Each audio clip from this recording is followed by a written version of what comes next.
My name is Drake Bell, and I came here today to tell my story. We're looking at the time stars talked about some of Hollywood's darkest secrets and glaring issues. Everybody knew. You really believe that? I know that. Hollywood corruption. I don't think there was a thought that you would just go rip open someone and play around with their insides. So, and I think that all seemed to change, I think, the last 15 years. Whether promoting films or lending his voice to various causes, John Cusack is known for his unfiltered and honest personality. During press for Maps to the Stars, which depicts Hollywood celebrity obsession through a satirical lens, Cusack drew parallels with the film's real-world themes. But I like my college. Where did you get in? Well, it's interesting because I got into NYU, right? But I only got in because I was a famous actor. My grades sucked. Speaking with The Guardian, the actor noted how easily the industry exploits the young and vulnerable, saying people are looking to turn their pain into beautiful art, but they also want to be famous. And there's so much money, so of course all the predators come in. There is a time therapies, and our eyes strayed to the bags at the door. After we've wept, after we have suffered, after we've exhausted the fountain of memory and bloodied our hands on the walls of our parents' house. Cusack also condemned the business's internal misogyny, describing it as brutal for women who are deemed old before the age of 30, while men enjoy flourishing careers well into their 60s. Jennifer Lawrence, Hollywood's harmful beauty standards. Jennifer Lawrence shot to fame as the rebellious Katniss Everdeen in The Hunger Games. I volunteer as tribute! However, the actress had her own rocky road to fame, facing some cruel comments by people in power. Magazine's Women in Hollywood ceremony, Lawrence recounted an uncomfortable experience where she and 5 other women had to stand in a lineup almost completely undressed. She claimed she and her colleagues were subjected to an unrealistic diet regimen, with one actress previously terminated for not losing enough weight fast enough. Admitting she felt trapped, Lawrence felt pressured to be treated a certain way for the sake of her career. I wanted to forge my own path. I found what I wanted to do, and I didn't want anything getting in the way of it. And even friends, for many years, were not as important to me as my career. From the age of 14. While the Hunger Games actress has since reached the A-list, her comments shed light on the demeaning treatment many up-and-coming performers are forced to endure. Should I sell?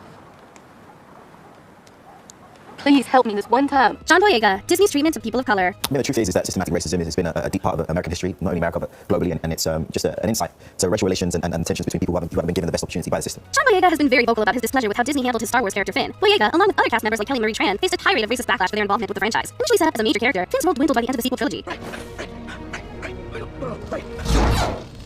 The actor called Disney out for promoting people of color in their movies without publicly supporting the actors portraying them. In an interview with GQ, Boyega blasted the company, advising them to not market black characters as important, and then pushed them aside. What I say to Disney is, do not market black characters as important, and push them aside. I feel like they heard you. As a shoe, even if you want to remove race out of it, from a business perspective. This has contributed to discussions about Hollywood's lack of diversity, while calling for studio executives to take meaningful accountability in the industry. Gives accessibility, gives it, look, I'm comfortable with this. That's me, a room, that form of campaign, this is how it feels to find that will be a foundation. No, not like. Patricia Arquette, waging quality. Patricia Arquette won an Oscar for her deeply moving performance in Richard Linklater's Boyhood. Just now, leave my finger! Aren't you not gonna have like 40 years or something?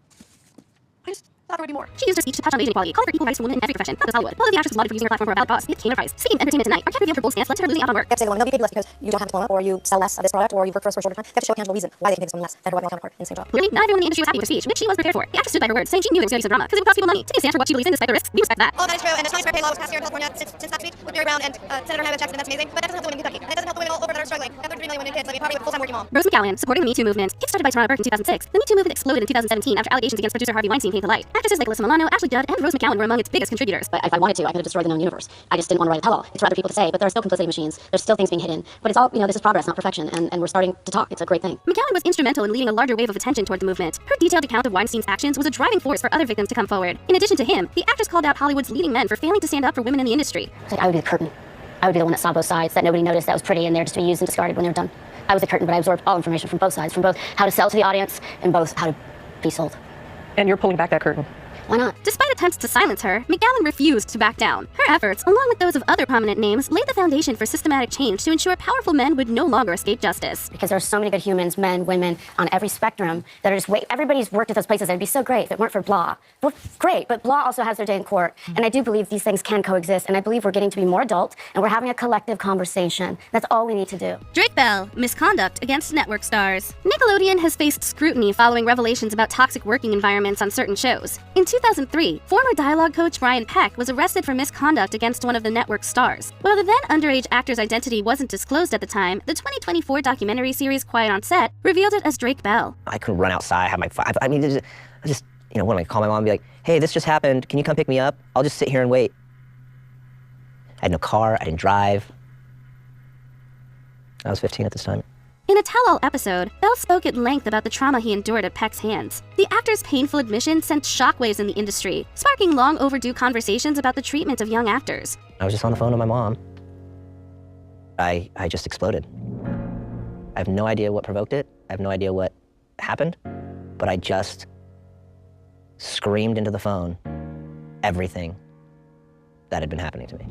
Although it led to a statement of support from Nickelodeon themselves, Bell wasn't impressed and dismissed it as an empty response. Gabrielle Union, racial discrimination. What message do you think that sends to anyone that has an issue with the very real racism and the lack of accountability? And it goes on and on and on. In 2019, Gabrielle Union was dismissed from America's Got Talent after just one season. Labeled difficult, Union was quick to challenge this by filing a discrimination complaint against the show, alleging she was fired after speaking out against racism. On Tuesday, a new report by Variety offered some insight into that decision. It claimed that while working on the show, Gabrielle Union had expressed concerns over racially insensitive situations during her time as a judge, including an insensitive joke told by guest judge Jay Leno that, according to the Variety report, offended many people on set. In an interview with Variety, she detailed unresolved tension with Simon Cowell and criticized guest judge Jay Leno's offensive jokes against people of color. Variety also reported other troubling behavior, such as Union's hairstyles being deemed too black for the mainstream. Now, Variety also alleges that Union and Julianne Hough were both subject to excessive notes on their physical appearance, noting that Union was allegedly told that her ever-changing hairstyles were, quote, too black for the America's Got Talent audience. Union ultimately settled with NBC, who acknowledged the important concerns she raised. Her refusal to be silenced drew attention to a case that might otherwise have been swept under the rug, sparking important discussions toward workplace equity and inclusivity. Since the news broke, the Bring It On star has received support from fellow actresses.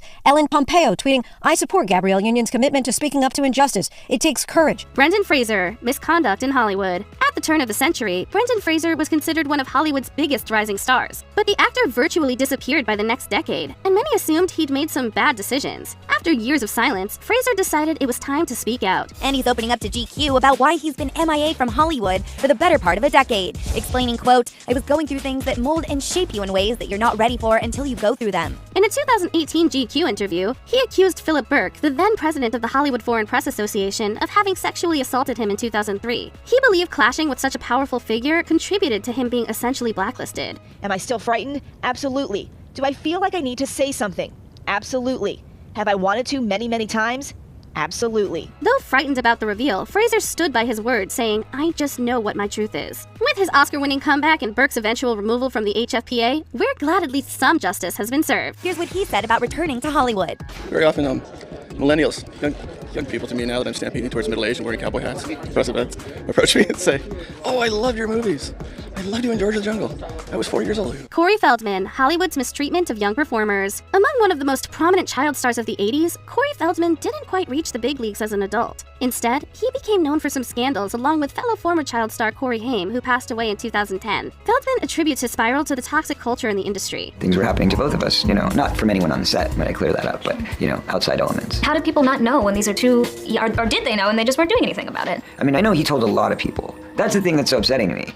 It's not like it's just me that knows this story. Other people know. A lot of people know. In an interview with The Guardian, he candidly claimed that misconduct against young actors is Hollywood's biggest problem. Feldman also criticized the movie industry for lacking an active dialogue to address this issue. It's a many-feathered bird. Okay? Be careful what you wish for. That's what I'll tell you. Don't go into it with naivety. Don't go into it thinking that it's all roses and sunglasses and an entire industry. I'm sorry, I'm not trying to. I'm just trying to say that it's a very important, serious topic. Despite limited support, Feldman doesn't shy away from revealing the dark side of fame. Hopefully his voice can shield future generations from the same trauma he endured. I'm not playing around. It's serious stuff, and I vow I will release every single name that I have any knowledge of. Period. And nobody's going to stop me this time, as long as people support this. Before we continue, be sure to subscribe to our channel and ring the bell to get notified about our latest videos. You have the option to be notified for occasional videos or all of them. If you're on your phone, make sure you go into your settings and switch on notifications.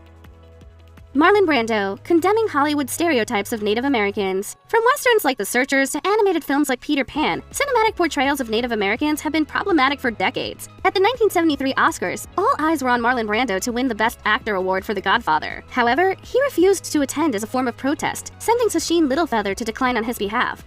I was distressed that people should have booed and whistled and stomped, even though perhaps it was directed at myself.